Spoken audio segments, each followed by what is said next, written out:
ចាំងនៅក្នុងដៃពោពេញដោយរឿងរ៉ាវមិនភ្លេចសូម្បីថ្ងៃនេះ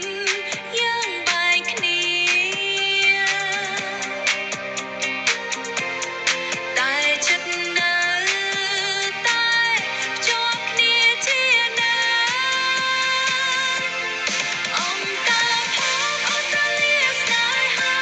កន្លែងដែលចងចាំមិនភ្លេចឡើយមិត្តភាពយើងដូចការរីស្រង់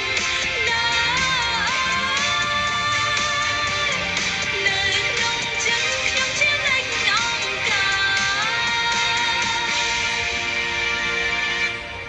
បើថ្ងៃណាមួយយើងត្រឡប់មកវិញសំឡេងសើចនឹងលាន់ឡើងម្ដងទៀតអនុស្សាវរីយ៍មិនដែលស្លាប់បាត់នៅក្នុងបេះដូងយើងក្រុមគ្នាអង្គការផងអូស្ត្រាលីស្នេហា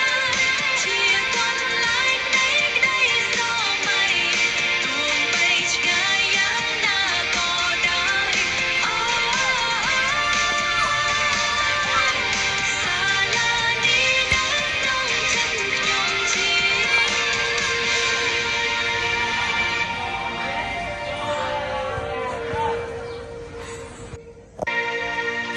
ព្រឹកព្រលឹមខ្យល់ត្រជាក់ព្រាំងដើរចូលសាលាជាមួយមិត្តស្នេហាសំឡេងកងរំលឹកថ្ងៃសិក្សាមិនដែលភ្លេចទេអនុស្សាវរីយ៍នេះស្នាមញញឹមនៅក្រោមដើមឈើរឿងសប្បាយយើងចែករំលែកគ្នាអង្គការផងអូស្ត្រាលីស្នេហា